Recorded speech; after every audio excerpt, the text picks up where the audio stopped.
Good evening everyone, I am Vishal Salsekar and today we are going to discuss the News Today articles for 26 September, right? So in today's discussion of News Today, we are going to cover total 6 important articles in detail. The first article is regarding the India's Dugong Conservation Reserve that has now got the recognition also from the side of IUCN. So we will see regarding the species dugong, right? And apart from that, we will also see from the other perspective that why it was important. Next article is regarding the WTO's agreement on the fisheries subsidies, right? So we will see that now as this fisheries related agreement has been enforced, what are the aspects that it contained? And also India has not joined as of now this fisheries related agreement. So we will see also regarding that. Next is regarding the environmental accounting on forest 2025. So this is a report regarding the environmental accounting, specifically talking from the perspective of forest related data. So in this report, which was released by Ministry of Statistics and the program implementation, we will see regarding what are the important things provided in this. Along with this, there is another report that we are going to talk about in the next article regarding the Children's in India 2025 report. Now in this report also, there are certain statistics and data being provided with respect to different aspects of children, and along with that certain other issues. So we will also see the important things in this report, because these are the pointers that you can directly utilize in your answers when you have to substantiate your argument. And these reports can be an important way ahead in that particular regard. Next article is regarding the Mahi and Banswara Rajasthan atomic power project. So there is a power project which is the atomic power project regarding which the Prime Minister had laid the foundation stone. So we will see the location and also certain other aspects regarding the nuclear power.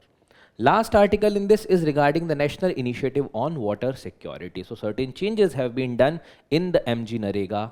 In that particular context, we will see that how these changes are talking about the water security and how it is going to put the impact in that particular regard.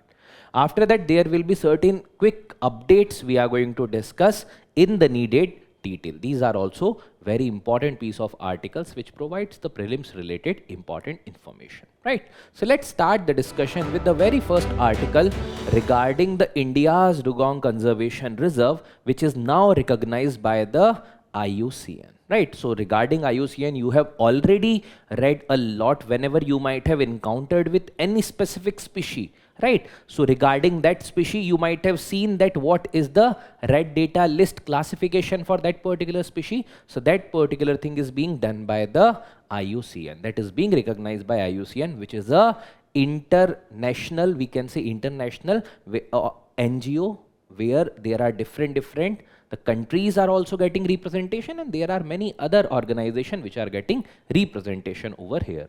So from the perspective of UPSC examination, why this particular topic is important? Because in the general studies paper 3, there is the topic regarding the environment and ecology, where the things regarding the conservation, environmental pollution, degradation and the environmental impact assessment are important part, right?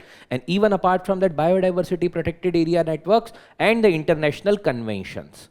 So when we talk about the important organizations like IUCN, it is important, and apart from that, the field in which it is working, which is the field regarding the conservation of the biodiversity, which also includes the prominent species, and you can see on the board, which is dugong in this particular context. So UPSC can ask even in prelims and even in the mains regarding these particular kind of conservation efforts being done at the national level and at the international level, right? So now what is this Dugong Conservation Reserve? So see, this has now got the recognition from IUCN, but this is not established recently. This was established in 2022 by the Tamil Nadu government. So what IUCN has done, IUCN has recognized the India's first Dugong Conservation Reserve in the World Conservation Congress 2025. Now, when we are talking about these kind of conferences or congress, there are different parties which are part of the IUCN. They are coming there, they are meeting and they are discussing upon a lot of important issues from the perspective of environment and ecology, which also includes the biodiversity. So they have observed that what kind of conservation effort that India has put. in the context of dugong, this is very, very important, and this can become a role model for other countries. Because see, ऐसा तो नहीं है कि it's only in India where these kind of species are available. And there are many other species across the world which are facing the issues with respect to the reduction of their number, with respect to the conservation efforts, right? So this can become the role model for the other countries also, that this is the way you can also put up these conservation efforts, where state can become an important partner in the conservation, right? So India's model to other parts of the Indian Ocean and the similar habitat wherever the dugong is found out. So in the Indo-Pacific region, there are many such places, multiple countries, we can say more than 30 countries, जहां पर dugong observe की जाती है, dugong पाई जाती है, right? Now the location of this particular conservation reserve, this is also important, because UPSC has this particular tendency to give the match the following. There they will give the locations, and then they will ask that which particular species is related to this location.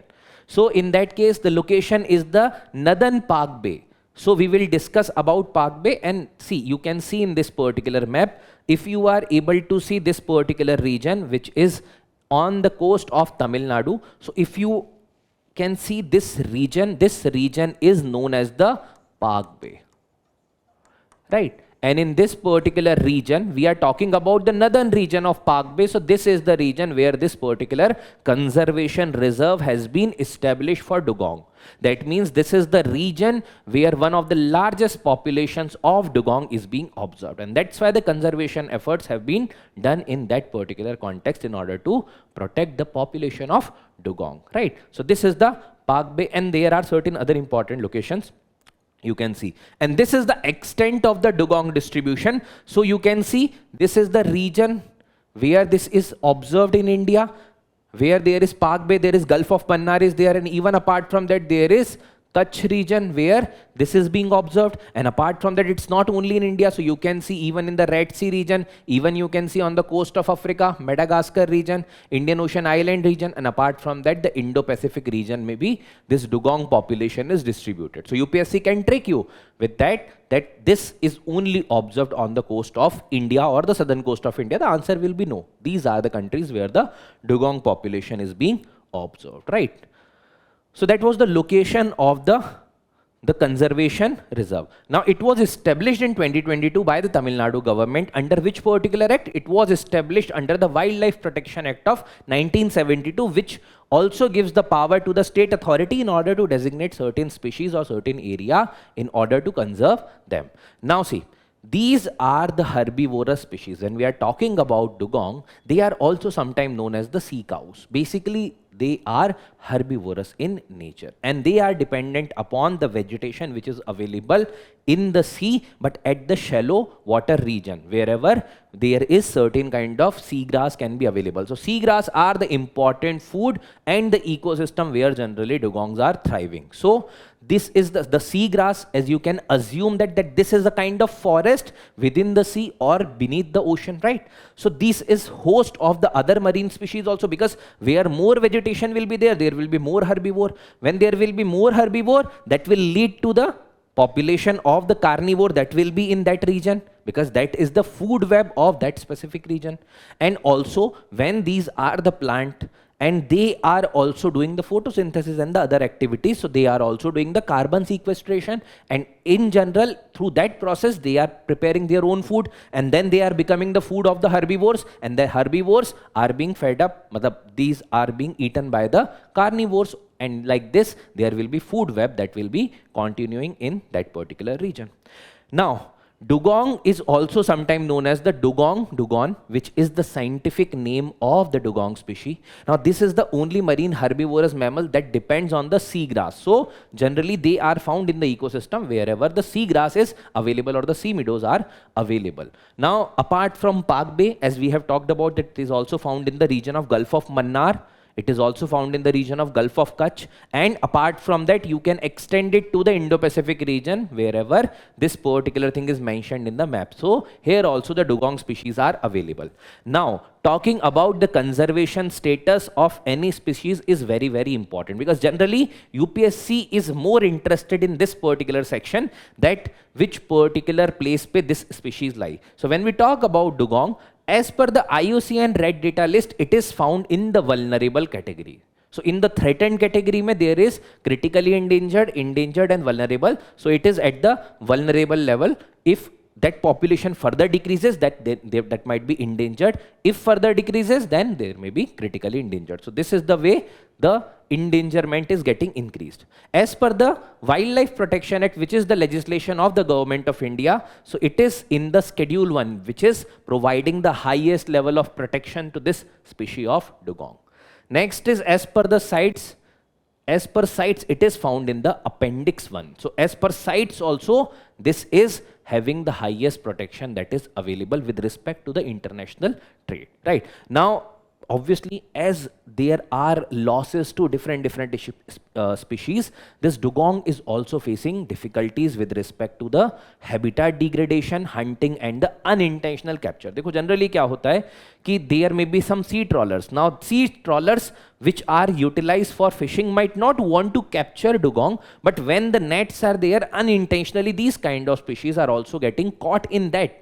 And when this is getting caught, that means ultimately you are impacting upon a large amount of biodiversity, because very less amount of population is remaining for the dugong. So in that case, these are the threats. And if that threat is persisting, the population is further going to get declined, and that might lead to increasing the status in the red list from vulnerable to maybe endangerment or the endangered, or let's say critically endangered. So like this, there may be issue. Clear? So this is the distribution, and this is the region where this conservation reserve is established, right? So this is regarding the dugong. Now how UPSC had asked the question, and how UPSC generally asks the question about species. So with reference to dugong, a mammal found in India, which of the following statement are correct? It is a herbivore marine animal. You have to tell me whether it is herbivore or carnivore. It is found along the entire coastline of India. What we have discussed. So you have to tell me that whether it found across entire coast. What do we mean by the entire coast region? I have discussed regarding the specific patches. It is given the legal protection under the Schedule 1 of the Wildlife Protection Act of 1972. You have to tell me the correct answer. This is a 2015 UPSC question. Next article is regarding the WTO's agreement again.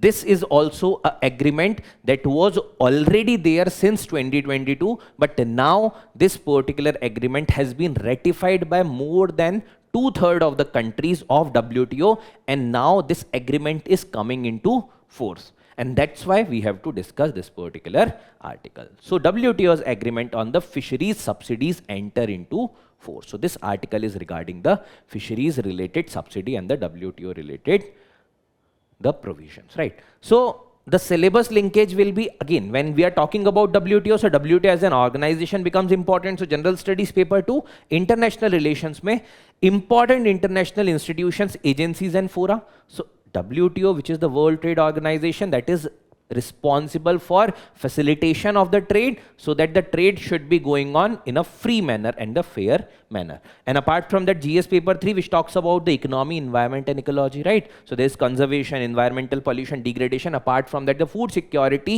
and the basic economy related aspects like the agriculture and all, there is also the important thing that can be asked in the examination. Now, when we talk about this particular agreement, it was the agreement on the fisheries subsidy. So it was adopted in 12th Ministerial Conference of WTO. So ministerial conference held in once in a 2 years. So this was in the 12th Ministerial Conference, which was there in Switzerland. And as an outcome of that particular 12th Ministerial Conference, this particular Geneva package was taken as the outcome.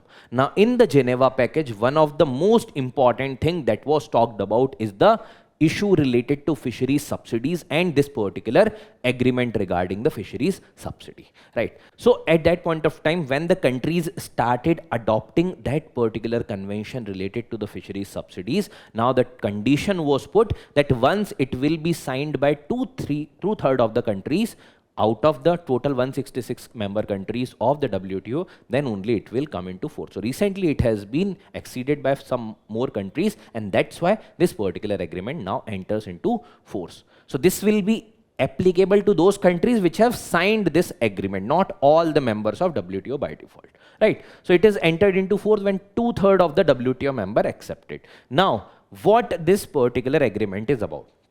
As you can see, this is the agreement on the fisheries subsidy. So this particular agreement must be talking about the fisheries related subsidy. But what is basically fisheries related subsidy? So whenever government is providing certain kind of facilitation in order to promote fisheries. So for example, let's say if you are a fisherman and government is providing you certain facilitation in terms of, let's say, equipments, or maybe certain kind of, let's say, boats or other facilitation with respect to the things that will help you to get more and more fisheries. So those particular subsidies has to be reduced in order to create a level playing field across the globe. Secondly, also ensuring that the fisheries resources should not get over exploited. Because generally it was observed that over a period of time there has been substantial increase in the overfishing. Matlab, this region has limited capacity in order to produce the fish, and now because of the overcapacity, because of the government's funding, now the fishermen are going more and more and extracting a lot resources which that region cannot replenish. और जब वो region replenish नहीं कर पाएगा, that means there will be constant depletion. And suppose karo, if there is complete end to that particular fish stock reserve in that region, don't you think so it will directly impact the fishermen and also other communities? Because aisa to nahi hai ki fishes are like remaining in the territorial boundary of country, so it is going to impact other countries also. That's why there was this particular agreement that was signed. So it was providing for the binding rules for the harmful subsidies. Now in that case it is not talking about any kind of subsidies, it talks about generally those subsidies which are unregulated. And also talking about those subsidies which are related to the illegal, unauthorized, unregulated type of fishings.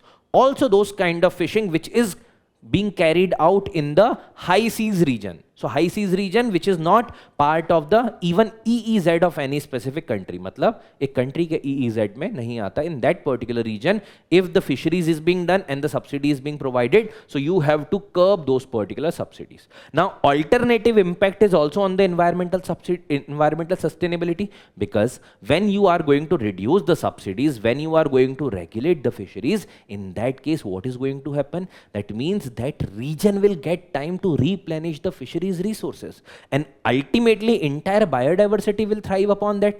And when the biodiversity is dependent on that, and if you are taking out all the fisheries, it is going to impact environment. That's why this agreement is also talking about the environmental sustainability. Simultaneously, it is also dealing with the supporting the sustainable development goal, because SDG 14 talks about the conservation and the sustainable utilization of ocean, like the blue economy, seas and the marine resources. So whatever blue economy related resources are there, you have to sustainably utilize. You cannot endlessly or mindlessly exploit all the resources so that it is going to impact the entire regional aspect in that particular species context. Lastly, that India has not joined this agreement. See, generally you will see that whenever there is any kind of agreement going on regarding agriculture, fisheries, or these things which are directly going to impact the Indian population and major dependence regarding the farmer or these particular communities, you will find that India has not joined. The reason being, because many a time the India's concerns are not being heard at these particular forums. Why? Because the countries think that yes, there will be regulation with respect to this. For example, I'll give you one such example regarding the agreement on agriculture. Now in that case, what they said ki you have to reduce the subsidies. Now the subsidy ka level was decided based upon, let's say, 1988 के data. Now when you are deciding based upon 1988 का data, at that point of time India का GDP was less and hence the base was less. That's why what subsidies right now will fall under the 10% limit of that will be also less. On the contrary, for the developing country or developed countries, the base was high. So the 5% which was allowed in the context of agreement of agriculture, that was high. And that was the contention of India. Ki bhai dekho, we have to run a lot of programs. We have to feed a large amount of population. How we are going to feed if you are going to curb the subsidies that we can put and the programs that we are running? For example, National Food Security Mission. For example, a lot of other initiatives including the midday meals. All these might get hampered if we are going to accept this. Similar is the case with respect to fisheries also. That's why you will see wherever the large population is employed or the agreement is concerning their food security, India is generally hesitant to sign that, because it is going to alter a lot of scenario with respect to the populations dependent on these particular sector, whether agriculture or the fisheries, right? Now, talking about the key features of this agreement, first thing is regarding the subsidies prohibited. So for the illegal, unreported and the unregulated fishing, which is known as the IUU fishing, in that particular context, it is prohibiting subsidies. Matlab, if there is any kind of fisheries which is illegal, unreported and unregulated, in that case you are going to put. Now this framework is not providing what will be classified under this IUU type of fishing, because in India, majority of the fisheries sector is unregulated. Now if you are going to put that in this particular category, don't you think so? India ka fisheries sector is going to get impacted, and a large amount of coastal population which is dependent on the fishery sector, that is also going to get impacted. Next is the overfish stock. Now what is the reference level? Now you may say ki one country ka reference level is obviously going to get differ from the other countries. Now India has large amount of population. We have to feed the large amount of population, and fisheries is a most important food resource when we talk about the coastal region. If there is anything concerning about that, in that case, that is going to impact the food security in that region. Then activities in the unregulated high seas. Now again, talking about the unregulated high seas, now this is also a contentious question, because there is no such framework. Recently there has been high seas treaty that was being decided, right? But in that context also, the regulations are loose. The things are binding upon those members which are member of that treaty. Now many such major countries are not member. So in that case, how you are going to regulate this particular high seas related things and preventing the subsidies, right? So in that case, it is an issue. And here there is a clear difference between the developed country and developing country. Developed country ke paas, there is high mechanism available, a lot developed equipments available in order to do the fishing related things in that limited region. But for the country like India, which is basically dependent on the coastal people, where these people are taking out fisheries for their daily sustenance and certain other employment wala aspect mein. In that case, in order to ensure comparatively better availability of fisheries, so that we have decided not to join as of now. Next is fishery related information sharing. So as per this agreement, there has to be a need in order to share the information between countries regarding the fisheries and the fisheries stock. Next is the WTO Fish Fund. So here there will be voluntary contribution by different countries which are the member countries of WTO with respect to this fisheries fund, and this fund will be utilized in order to assess the developing and the least developed countries in order to get equipped with the technological tools, with the other assistance regarding the fisheries. The last is the special and the differential treatment to the developing countries.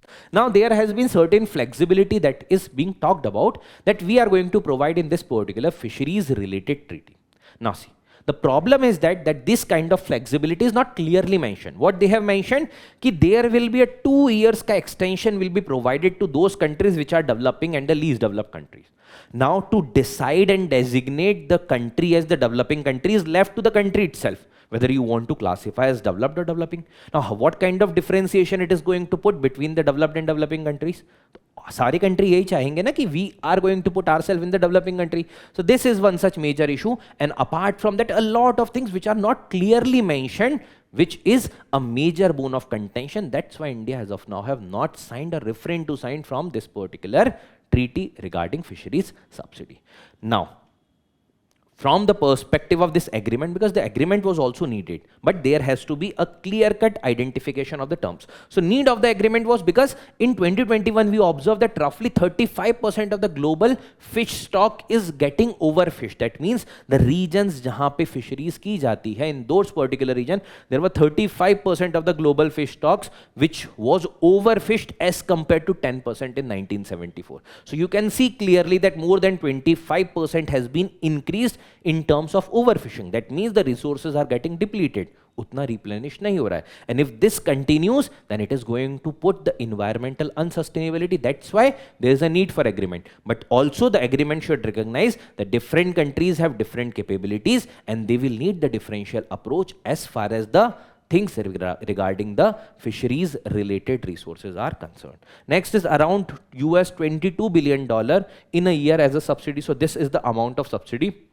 which is being provided. Now, when you talk from the perspective of countries like India, the amount of subsidies is being provided is comparatively lesser, but then the developed countries, in the name of research and development and a lot of other things, they are providing large amount of subsidy. So this is also an important thing, because this much amount is going in the subsidies.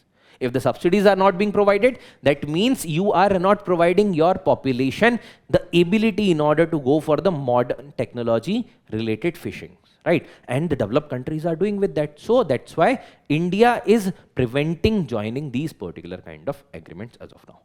Now, talking about the PYQs in this particular context, we are talking about the PYQs regarding WTO. So UPSC, like previously had asked, agreement on agriculture, agreement on the application of the sanitary and the phytosanitary measures, and the peace clause appears in the news in the context of which organization? Tell me which particular organization it is related to. The answer should be there in the comments. Next is regarding the mains question. What are the key areas of reform in WTO has to survive in the present context of the trade war, especially keeping in mind in the interest of India? So in that case also, right now all the contexts are going on, right? The trade war is going on, the US related sanctions, the secondary sanctions, all these things are going on, and even eventually the war is also going on at different parts of the country. So here the WTO have to keep its relevance maintained. But WTO is also becoming dysfunctional because of a lot of issues. You have to also write about certain pointers which you are thinking related to this particular question. Clear? The next question, next particular article is regarding the environmental accounting on the Forest 2025 report launched. Now, the Ministry of Statistics and Program Implementation has released this environmental accounting report on the forest. This is the 8th edition of this particular report. Now, the syllabus point of view से अगर हम देखें तो from the perspective of again GS paper 3, which is talking about economy, energy, environment, the conservation of environment, forest, biodiversity, this is important because see, होता क्या, when we talk about the forest, it is not only environmentally important topic, but also from the perspective of economy, because forest also provides a lot of resources. So in that case, it is the entire aspects of environment and economy that has to be taken into consideration. That's why this is important. When we are talking about any report, the report gives us a lot of data regarding the important pointer, whether it is about the forest cover, whether it is rise in the amount of forest, whether it is talking about the growth in the forest. So we have to have a brief idea regarding where this particular trend lies. ठीक है, बहुत ज़्यादा चीज़ें याद करने की ज़रूरत नहीं है, but the trend should be understandable to you. Now, what are the key findings? So generally UPSC in the prelims, when they will be asking, they will give the name of the report and ask that which is the ministry or the organization concerned or responsible with respect to this report. So here the Ministry of Statistics and the Program Implementation, MOSPI, is releasing this report, and it is the 8th issue of this report, right? Now this is the first dedicated publication on the forest accounting. That means this report regarding environment is already there since last 8 times, but now forest has been specifically taken into consideration, and this report is now based upon the United Nations system of environmental economic accounts. That means this particular framework talks about that how economy is impacting environment and how environmental sustainability is complementing economy. क्योंकि अगर environmental sustainable रहेगा तो economy is also going to get boost. If economy is taking a lot of toll on environment, it is going to lead the degradation. So that's why in this framework that has provided the basis for this particular forest accounting. Now, what are the specific things that were provided in this particular report? Just try to understand, just try to get the trends. Now, first it is talking about the physical asset account. So regarding the entire forest related things, it is talking from the perspective of forest cover, which is the physical asset count. Now, it is talking about that when we talk about the forest cover, when we compare it from 2010-11 to 21-22, there has been an increase in the forest cover, which has been increased by 2.4%. No need to remember exact data, just have an idea that from or in last decade mein, there has been increase of 2.4% as far as the forest cover is concerned. Now talking about the total forest cover, it is 21.76% of the India's geographical area, which is part of the designated forest cover. Now top states jo gain kiya hai, which is including the Kerala, then Karnataka, and then Tamil Nadu. So these are the southern states which have progressed upon increasing the forest cover in India.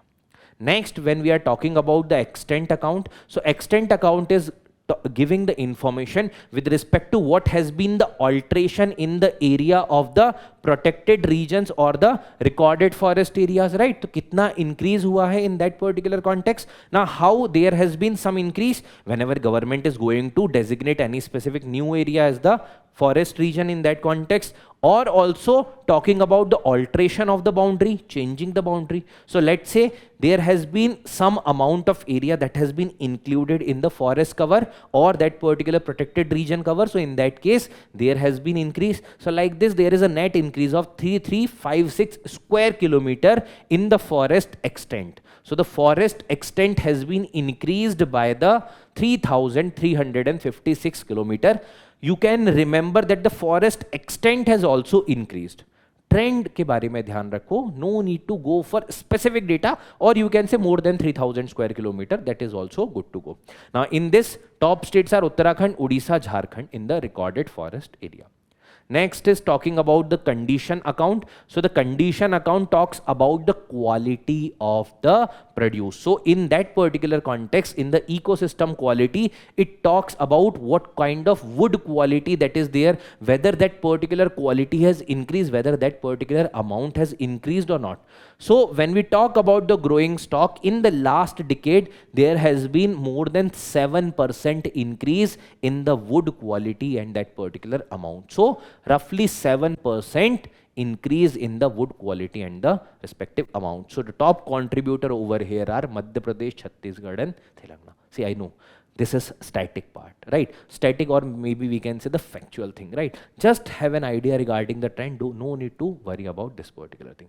Next, talking about the service account. So in the service account, the provisioning services which is being provided by the forest, or basically we can say that there are different type of services that are being provided by the trees or the forest region. So one such service is the provisioning services, like what kind of products it is providing. So timber and the non-timber product, this is also being provided by forest. So the value has increased to roughly 0.16% of GDP. That means the timber ka value, whatever was there, that has increased. So here also in the provisioning service, there has been increase in the number. So this is including timber and the non-timber. So wood and non-wood wala things has been increased. And top states include Maharashtra, Gujarat and Kerala.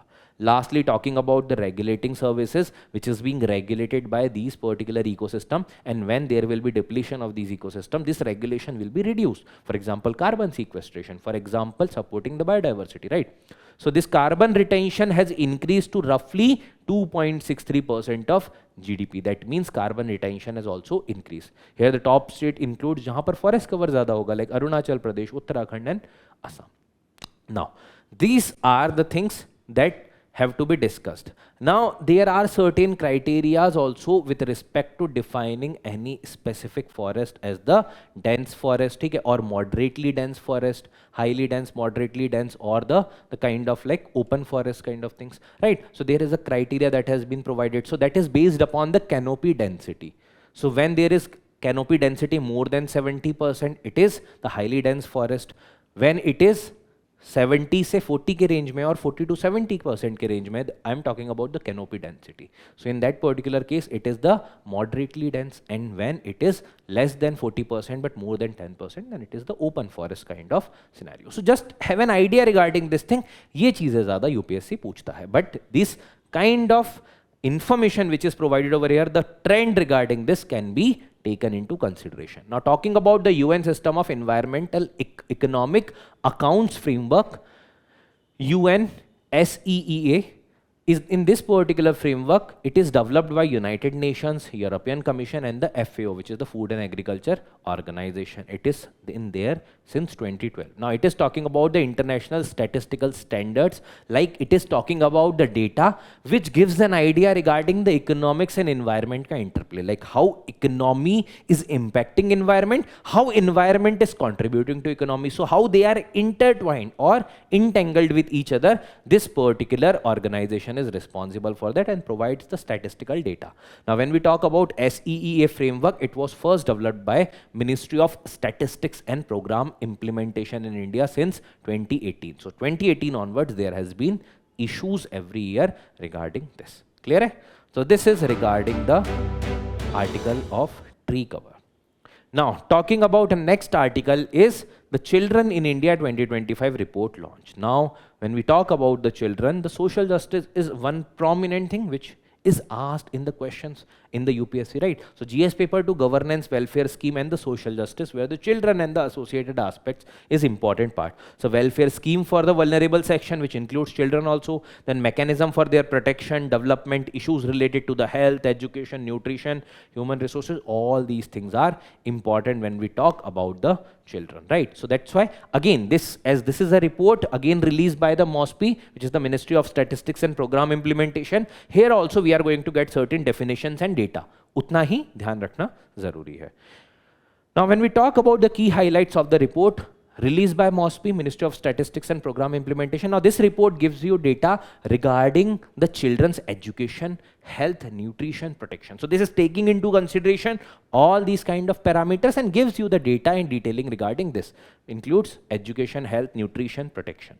Now, what kind of data this report is providing? Let's read the pointer one by one. First, it is talking about infant mortality rate. Now, what is infant mortality rate? IMR. So IMR is basically below 1 year age mein, when a child is taking birth, and below 1 year age, like in the first year of that particular child, how many child are died in that particular time period.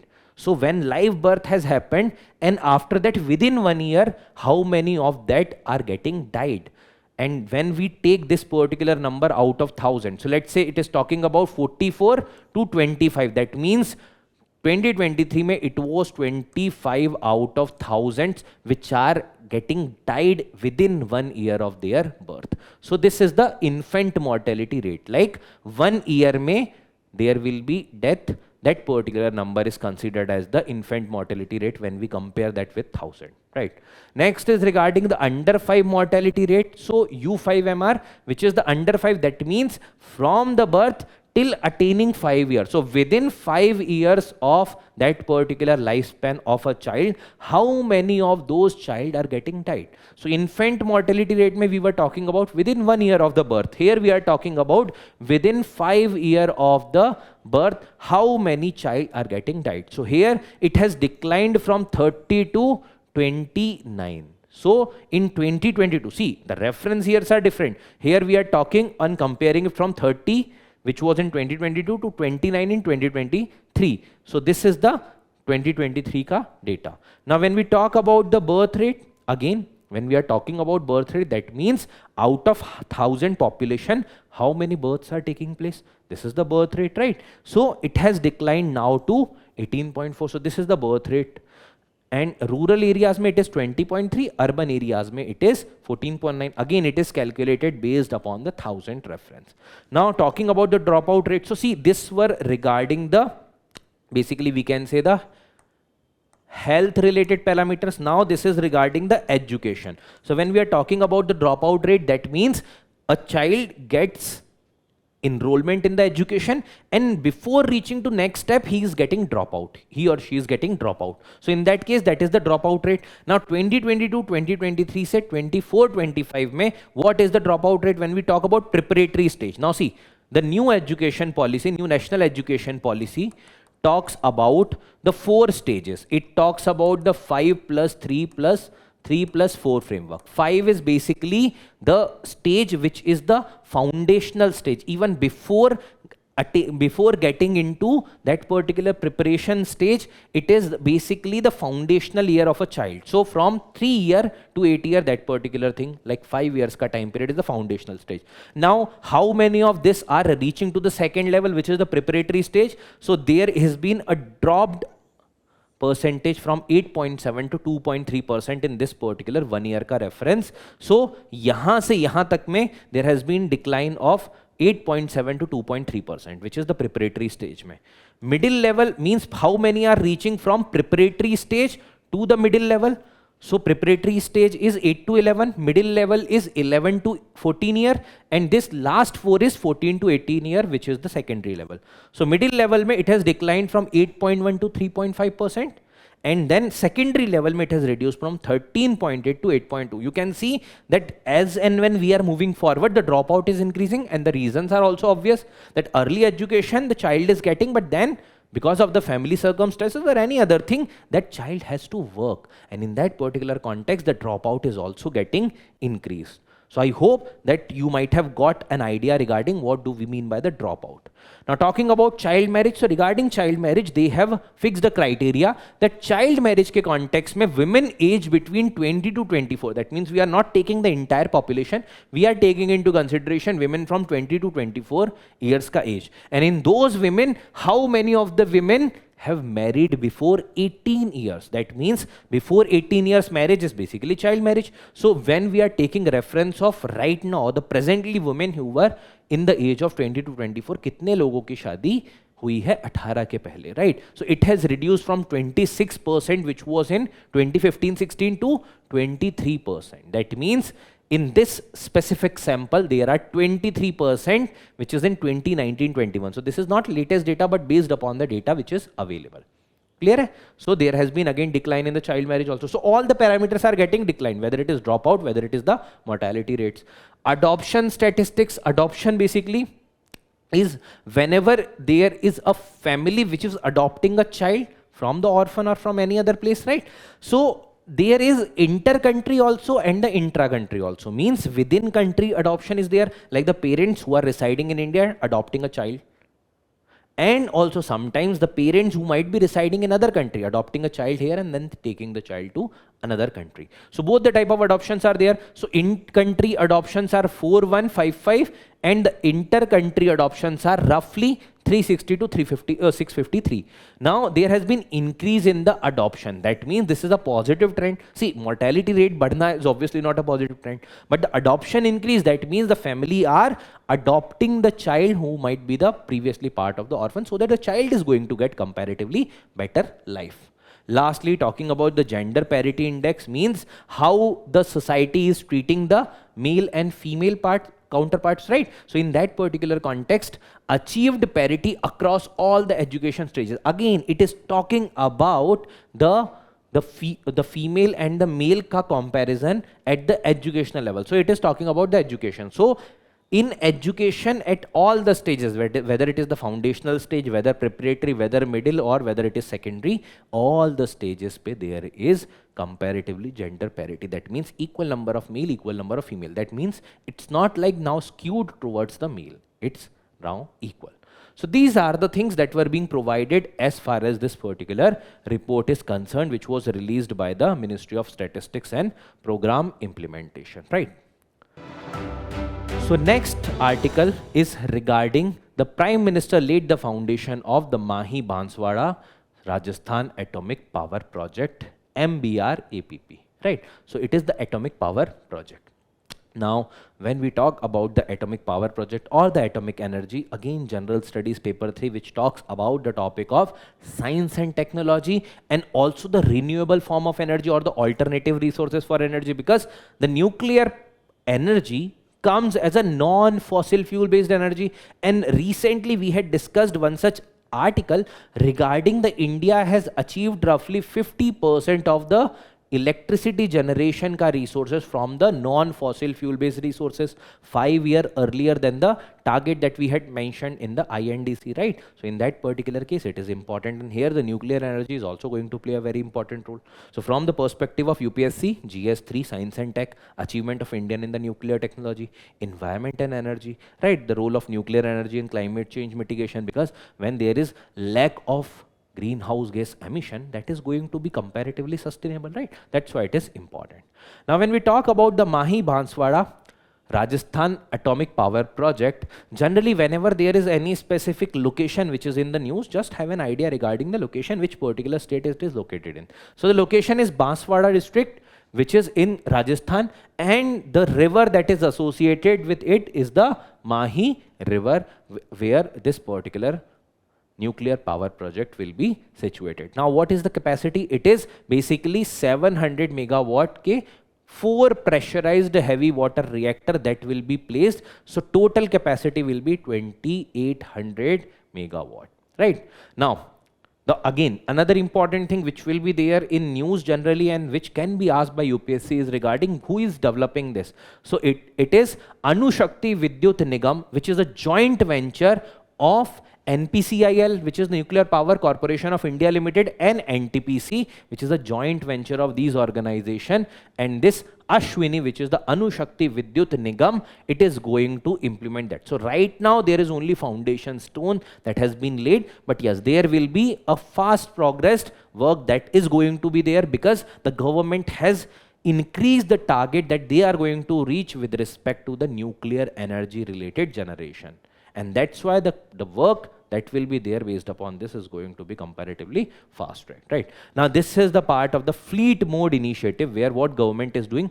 Government is preparing the identical reactor. That means there will be one prototype, and that will be replicated at different stages. So there will be 10 identical 700 megawatt reactors that will be built across India. So like this fleet mode wala thing is going to fast track the development of the nuclear energy and simultaneously the reactor related developments. Now, when we talk about the nuclear energy, certain things are very important. First, having an idea regarding where all they are situated. So if you look at this particular map, these are the locations where currently the nuclear power plants are situated. So when we talk about Uttar Pradesh, it is in Narora. When you talk about right now in Rajasthan, it is at the Rawat Bhata. When you talk about Gujarat, it is Kakrapar. When you talk about Maharashtra, Tarapur. Then in the Tamil Nadu region, it is the Madras Atomic Power Plant. And apart from that, Kundankulam is there, and in the Karnataka there is Kaiga station. There is one such location which you are not able to see over here, which is Kalapakkam, where there is a prototype of fast breeder reactor, which is the second stage in the atomic energy generation of India. So when you talk about the atomic energy generation plan of India, there were 3 stages that were conceptualized in 1960s, right? So first stage used to be the pressurized heavy water reactor. So these are, which we have discussed in this particular map, these are the pressurized heavy water reactor. This is the stage 1, where you will be utilizing the enriched uranium, and then that is going to convert that particular thing into some amount of plutonium also, and then along with that certain other things, right? Then there will be fast breeder reactor. Then, as the name suggests, fast breeder means how much fuel it is going to consume. It is going to create more fuel as an output. So when this particular plutonium is going to be fed in the fast breeder reactor, this fast breeder reactor is going to create more amount of plutonium which is of the enriched nature, and that particular plutonium with thorium, which India is having in abundance, that particular thing is going to be fed up in the advanced nuclear power system, which is advanced heavy water reactors, and in that particular case this will be the third stage. So right now India has first stage which is operational, second stage where we are having the prototype at the Kalapakkam, Tamil Nadu, and which is working right now, and third stage which are yet to be achieved. But yes, there are certain kind of discussions and the research and development that is going on. So as of now, first is completely operational, second is in the prototype stage, and third is in the R&D stage. Now talking about this, there are 24 reactors, 7 nuclear power plants that are there, in the installed capacity as of now is roughly 8 gigawatt. So when we talk about the non-fossil fuel based resource, because this is a non-fossil fuel based resource, right? So it is at the 5th level. So 5th non-fossil fuel based resource, 5th largest, right? Now the plan is there to increase it to 22 gigawatt ke around by 31-32. That's why I'm saying the government is planning to build this much amount of reactor in order to double this or even more than that by 2031-32. When we talk about the nuclear power, it is comprising of roughly 3.6% of the India's total electricity generation, 5th largest non-fossil fuel based resource. We are not taking into consideration the fossil fuel again. Okay. So this is regarding the nuclear power capacity of India. The last article in the major articles discussion is regarding the center launches the national initiative on water security. So it is basically put as a part of the MG Narega. There has been changes in the schedule 1 of the MG Narega, where there are specifically now inclusion of the water conservation related project, and the fund allocation will be streamlined in this particular regard. When we are talking about any specific scheme, from GS paper 2, welfare schemes like Manrega are important. GS paper 3 mein conservation of the natural resources, then agriculture, climate change adaptation. Because see, if there is any specific resource, let's say in this particular case water, now tomorrow when the water resources will be completely depleted, it is going to impact negatively on the environment. Already majority of the Indian cities are facing the scarcity of the fresh water availability, and specifically when we talk about the groundwater, right? So that's why this topic is important. Now what is the highlight of the initiative? So what recently has been done, there has been changes or the amendment in the schedule 1 of the MG Narega Act of 2005, where they have made the water security as a national priority. See, ऐसा नहीं है कि before this MG Narega में there were no such water conservation के project. There was digging up of well, conservation, recharge of the groundwater. All these projects were already there. Roughly it is estimated that more than 1.5 crore के around projects were already there, like this. But now what government has done, government has specifically amended this schedule, and in this schedule the powers are being conferred by subsection 1 of section 29 of the MG Narega to center, in order to include the kind of project that can be taken up and the allocation that can be done by the central government. So now the government has prioritized this. Now see, one such issue that is happening right now, that there is groundwater and the other water resources that are depleting very, very fast manner mein. And when these are depleting and when they are not getting replenished properly, in that case, don't you think so, it is very soon when we are going to face the water scarcity. Majority of the cities mein to already, whenever there is hot summer, there is issue with respect to the water scarcity. So in order to prevent that situation, we are talking about certain preventive measures where the government is now mandating, in order to allocate whatever fund for that particular block is being provided by Manrega. Matlab, let's say there is 1,000 rupees. I am giving you example. Let's say 1,000 rupees is provided to block X in this particular Manrega. So ये एक block है, and here 1,000 rupees is being provided. Now we will see that how that 1,000 rupees is going to get invested. Now see, what is this mandatory water conservation fund allocation? So out of this 1,000 rupees, which is the total allocation of Manrega for that particular block, how the mandatory water conservation fund will be allocated. So if that block lies in the critical block, what is critical block? Where the 90 to 100% of water is getting extracted. Matlab, let's say there is annual replenishing ka capacity is, let's say 100. And you are taking out 90 to 100 के range में if water from that, like 100 units replenish हो सकता है, and you are taking out 90 to 100, मतलब in between that particular range. That means that block lies in the critical block, and here out of this 1,000 rupees, 65%, that means 650 rupees has to be allocated for this particular critical block. So if that block lies in the critical block, 650 rupees has to be devoted towards the water conservation related fund allocation, and all those projects may this money will be utilized which are going for the water conservation. If the block is the semi-critical block, that means 70 to 90% extraction, means out of 100 units replenishing, if the water extraction is lying between 70 to 90%, in that case 40% of fund. That means in that block 400 rupees. So it's not like a total this should be 100. It's like out of that X amount that is allocated to a block, how much will go for water conservation.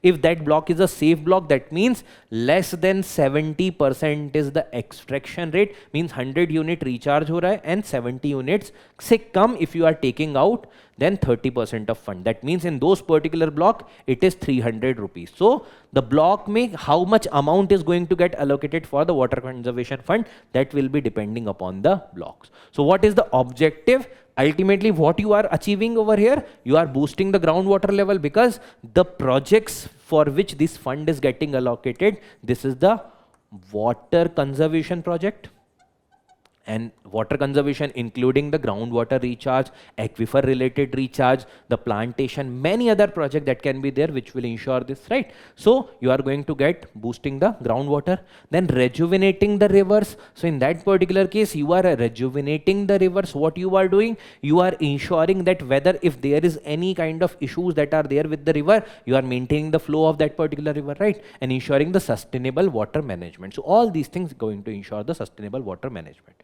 Now when we have talked about this kind of criterion, now the groundwater assessment is needed for this. Who is going to provide you data ki kitna extraction was, right? So for that, groundwater assessment will be done by Central Groundwater Board, which is based on the dynamic groundwater resource assessment report. So there is regular, this particular kind of reports are being released like the dynamic groundwater resource assessment report, and in that particular case the entire country में groundwater का assessment किया जा रहा है, and in that case the region will be designated. So the critical region, we have seen critical block 90 to 100% extraction, semi critical is 10%, like semi critical 70 to 90% extraction वाला region कितना है, 10% है, critical वाला was 3%, and then over exploited. What is over exploited? Means those region where you are utilizing more than 100%. So this is the over exploited, means you have already utilized this beyond 100 units ke bhi zyada if you are extracting, and the replenishing or the recharge is 100 unit, that is coming under the over exploited. So you can see 11% is over exploited wale region mein. Safe is 73.39%, which is less than 70% extraction. So it is a good thing that majority part mein it is under right now in the safe condition, but we should be preventing this to move to these particular region, like ye over exploited, critical or the semi critical mein jaye, we have to prevent it. That's why it is a preventive measure that the government has taken in order to allocate the fund specifically. Last is saline, means that particular kind of water which is not utilized for the daily usage, because saline water you can't utilize in that context, right? Now what is the significance? First is from reactive to preventive approach, means previously we used to focus upon that particular region only when that region is facing water scarcity, but now what we are going to do, we are trying to prevent that situation by putting the efforts beforehand. Next is better targeting the MG Narega resources. See, already there are a lot of projects that are being carried out in the MG Narega. Many such projects are targeting towards water, but when you are assessing the critical region or the overexploited region, and when you are focusing specifically on those regions, don't you think so it is a better targeting approach? So this is ensuring the better targeting of the resources. Next is supporting the rural development through water replenishing. There will be rural development because better agriculture, better healthcare, all these things will be there. Livestock development, agriculture, environmental stability and sustainability, all these things are going to be ensured in this particular context. Now already government has taken certain initiative. So Mission Amrit Sarovar, which was taken as the mission in the Azadi Ka Amrit Mahotsav initiative in 2022 to develop 75 Amrit Sarovar. Amrit Sarovar kya hai? Ponds or lake in the each district of India. That means to create these particular number of Amrit Sarovar in order to ensure the water recharge or water collection. Next is Atal Bhujal Yojana, which is a combined initiative of World Bank and the Government of India, which is talking about the community-led water management initiative. So Atal Bhujal Yojana is talking about community-led conservation and the mitigation effort or the management effort. Last is the national aquifer mapping. What are aquifers? Aquifers are basically the underground rivers jo rehti hain. Basically in layman's term we can say river. That means let's say that there are two rocks ka structure. I'm talking about underground level pe, and here the water or the stream of water is flowing. That particular place is the aquifer. When you are cracking that by putting certain drill and all, and the water is coming out of that, that is basically puncturing the aquifer and taking out the water. So aquifer ke bare mein idea hona chahiye that where this particular aquifer is, what is the capacity, and then let's exploit that particular region, because again there is limited amount of water that is available. So national aquifer mapping through Central Groundwater Board. So Central Groundwater Board is responsible in this particular context. Clear? So this is regarding the MG Narega and the aspects associated with this. Now those things can also be asked even in the prelims and mains exam mein, from the scheme perspective of otherwise regarding the water management in any way, it can be asked by UPSC. Now, there are certain quick updates. Let's see those particular quick updates also. The first quick update is regarding Article 304. So recently, Supreme Court, while dealing with a case related to the Rajasthan government's application of certain taxes, which were appeared to be discriminatory on the other states' products और other states के जो products आ रहे हैं राजस्थान में, in that particular context, Supreme Court said that taxation cannot be used as a tool to discriminate against the goods imported from other states under Article 304A of the Constitution. That's why Article 304A that was in news. So Article 304 talks about the kind of discrimination or putting up the taxes with respect to certain products which are coming from the other states, right? So here in 304A it says that the state or union territory can charge the tax on the goods coming from the other states or UT. It can charge, means the taxes can be levied, but there cannot be discrimination. Means suppose karo, let's say there is a product, let's say X, that is produced maybe in the Rajasthan region, and that product is of 100 rupees and there is a 10% tax over this. So the product price is 110 rupees. Now let's say there the product is coming from, let's say from Odisha or from Madhya Pradesh, right? And that particular product, let's say of 100 rupees. Now you can charge 100 rupees ka tax to the extent it is not getting discrimination. So 10% आप वहाँ पर लगा रहे हो, you can also put 10% over here on this product, but you can't force 20% since it is coming out of the state. So if it is coming out of the state, you can't put this. This will be discrimination. So आप उस extent तक tax लगा सकते हो. Maybe a chance other states say this product is coming maybe in 90 rupees, but then the taxation should not exceed that particular state ka taxation, right? So that's why the must not discriminate between the imported goods and the similar goods made locally, right? So this is regarding Article 304. Next is regarding Atal Innovation Mission. Recently, in a news today discussion only, we have discussed regarding Atal Innovation Mission. So Atal Innovation Mission, Niti Aayog, Union Government along with the University of Kashmir launched the Atal Sarthi and the Frontier Region program. So Atal Sarthi is basically supporting the Atal Tinkering Labs through the tools, modern tools and equipment. Frontier Region program is specifically that is being run in order to provide 500 new Atal Tinkering Labs specifically in the Jammu and Kashmir region. So since that region is the frontier region, like the border region, that's why Frontier Region program.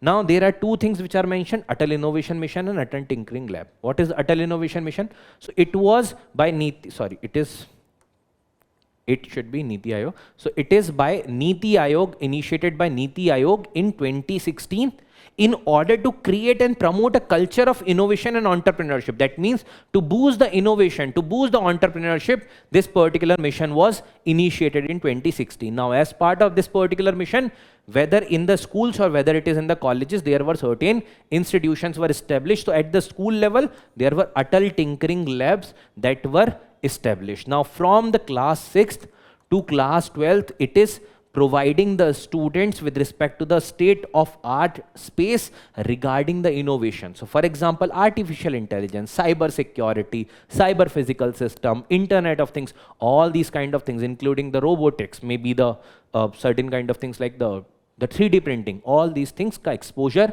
provide karna students ko. So this is the objective of the Atal Tinkering Lab, which is part of the Atal Innovation Mission. It is by the Niti Aayog, which was in 2016. Right. Next is Financial Intelligence Unit India, FIUIND, right? So Department of Telecommunication and the Financial Intelligence Unit India, FIUIND, signed the MOU to combat the cyber crimes and the financial fraud, right? So it is a central or the nodal agency responsible for the receiving, processing, analyzing, disseminating the information related to the suspect financial transaction. Basically, if there are any kind of financial transaction which is coming from any such person or any individual who is a suspect, so this is the financial intelligence unit that is tracking that is receiving, processing, analyzing and disseminating information to different intermediaries like the bank, other financial institutions, right, regarding that financial transaction. Now it is an independent body reporting directly to the Economic Intelligence Council headed by the Finance Minister. Now it is getting regulated as per the provisions of the PMLA, which is the Prevention of Money Laundering Act, right? So the powers are being derived from here. So this is regarding the Financial Intelligence Unit. Next is regarding a two-factor authentication. So already I think you might be having an idea regarding what is 2FA or two-factor authentication. UPSC had also asked the question regarding this. So see, generally when you have to access any specific portal, generally what you are doing, you are putting up the password in that, which is the one-factor authentication. Means you have to remember that password. But what if that password is leaked? If a person who is having an idea regarding your password can try to open your portal, but then in the case of financial transactions, what RBI has mentioned that they have released the new guideline on the authentication for the digital payment transaction in the form of 2FA or the two-factor authentication. So the second factor authentication should be there. Generally, when you are putting up, let's say, your PIN, in that case the transaction is being done. Now RBI is saying no, there should be some two-factor authentication, means there should be some OTP that will be coming. Obviously that OTP will come only in the phone or the device where that particular number is there. So for example, let's say you are booking grocery. Now what you are doing, you are entering the PIN and all, but then which particular account se link wo PIN hai, there will be a OTP that will be coming, or let's say biometric wala thing will be coming. So any other factor authentication which can be dynamically created or proven in the digital payment. So if you have to do the payment, maybe you can just type the detail, but you are not having your phone. So then there is a need for that particular thing. Other factor authenticate karne ke liye you will need. Sometime when you are logging into your Gmail, you might have already seen when you put password, generally it asks that there is a device under which that particular thing is already logged in. Now you have to approve that sign in from that device. This is the two-factor authentication, right? Next is regarding the autonomous mobility. So UAE has unveiled the first sovereign mobility cloud to promote the autonomous mobility strategy. Now what is the autonomous mobility? That means with the minimal or no input from the side of individual. That means a driverless car or a kind of mobility where you are seeing the entire ecosystem with the driverless cars and the devices, right? So it is the secure digital infrastructure for the next generation transportation. So it is the sovereign mobility cloud. Now what this cloud is going to provide, it is going to provide high definition mapping, because in order to run those vehicles, you will need the navigation path. How you are going to get the navigation path? Through the high definition mapping, getting an idea regarding very small curves, certain kind of, let's say, breakers and all, right? So telematics is there, fleet operations is there, traffic management, how much time period that particular red light on that particular station will be there. So all these information should be pre-fed so that there should not be any kind of unforeseen circumstances. So autonomous mobility is vehicle that operate with little or the no direct input from the human. We are saying no direct input. Dekho, overall management will be there, but no direct input. That means on that vehicle, there is no individual who is controlling that vehicle. It is based on the LiDAR, which is the light detection and ranging, artificial intelligence, GPS system. Like this, these are the things which will be making the entire ecosystem, and based upon which this autonomous mobility is there. Clear? Next is regarding second generation ethanol or 2G ethanol. So recently the government of India has allowed export of the second generation ethanol with the mandatory license and the feedstock certification requirement. So this is the mandatory criteria. Now this makes the second generation ethanol is important. And a few days back, when the Prime Minister visited Assam, he talked about the Numaligarh refinery, where the second generation related ethanol that can be produced from bamboo or the other cellulosic resources, that was also being talked about. So second generation ethanol is again and again in news, right? So that's why it is important. So first generation was made from the food crops. So rice, wheat, barley, directly from the food crops, the first generation. Second, from the cellulosic ethanol. That means from the cellulose, like wood, like the waste material which is getting after the food generation. Let's say there is residue like rice ka residue, wheat straw, canned trash, right? Corn cobs, and apart from that, stovers that are there, even bamboo products, these particular things which provides the material which are cellulosic in nature, and that is utilized for the second generation ethanol. Third generation ethanol derived from the aquatic biomass such as algae. So algae and other things which are the aquatic biomass from which you are going to derive the third generation ethanol. Fourth generation ethanol derived from the engineered plants and the microorganism, that means maybe genetically modified or maybe genetically engineered or maybe engineered in the labs. So these are the fourth generation ethanol. So first, second, third, fourth generation of ethanol that are there, right? Next is regarding enrichment of the uranium. So recently there are concerns raised regarding the Iran's resumption of the enrichment of uranium. Already when we talked about that particular article, when we were discussing regarding nuclear energy, one term we had discussed is the enrichment. What is enrichment? Basically, when in the natural uranium jo hame milta hai in the natural state, when we increase the concentration of uranium-235 and reduce the concentration of U-238, that process is known as the enrichment. So it is the increasing proportion of 235 and removing the 238, that is the enrichment of the uranium. So there is a device which is known as centrifuge, which rotates like this, and when it is spinning or rotating at a very high speed, now what will happen? Those which are heavier will move away. So U-238 will move away and U-235 will be getting collected at the center. So when you are running the uranium like this, there will be collection of the U-235 at the center and the concentration is getting increased, and when it is reaching to 3 to 5%, see, beyond 3% it is known as enriched. 3 to 5% civilian nuclear power purpose के लिए use किया जाता है. Beyond 20% it is known as highly enriched or highly enriched uranium, which can be utilized for even weapon grade, right? Generally weapons के लिए use किया जाता है, but then if you are going to develop the weapons from this लगभग 20% enriched, so the weapon will be bulky. You will need more amount of uranium, or otherwise it will be comparatively smaller weapon, but the size will be bulky. If you have to make the weapon grade or the in compact size, if you want to make the large detonation wala nuclear bomb or the atomic bomb, so in that case more than 90% of the concentration should be there of U-235. This will be the weapon grade, which is compact and efficient for the nuclear arms, right? So this is regarding the enrichment of uranium. Next is regarding Agni Prime. So recently you might have seen those visuals when from the rail links, matlab through the railway jo dabba rehta hai, from that there was canister based launch of the Agni Prime, right? So Agni Prime missile was launched, and DRDO and the Strategic Force Command that has successfully tested this particular intermediate range Agni Prime missile from the rail based mobile launcher. Now see, when it is rail based, that means it can be traveled to any place of India wherever the rail connectivity is there. So it is highly mobile, easy to mobile, even it is canister based, that means logistically also it is convenient. It is advanced two-stage solid fueled canister launch ballistic missile. Ballistic means ground to ground following the projectile motion, right? Range is up to 2000 kilometer, that means it is basically a intermediate kind of missile, right? It can carry both conventional and the nuclear warhead. So both type of warheads can be launched from this particular Agni Prime missile, right? Developed by DRDO.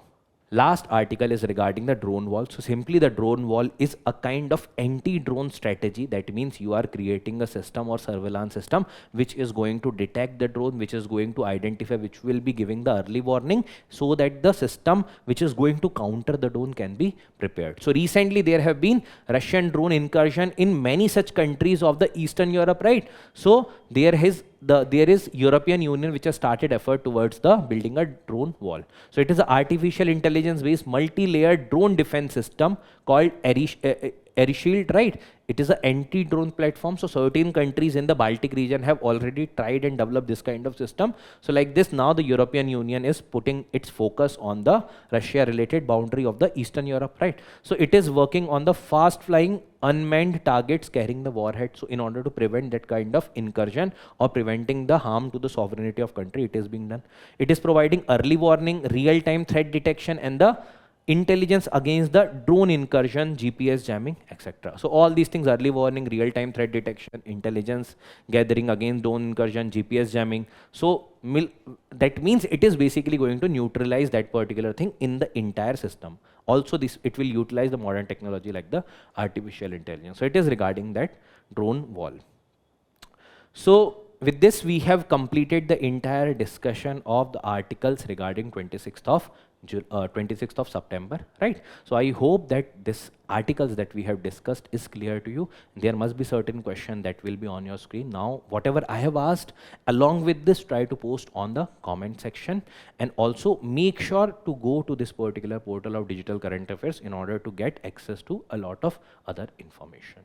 Okay? So with this, we are concluding this particular discussion. I hope the things are clear to you. Thank you everyone. Have a great day.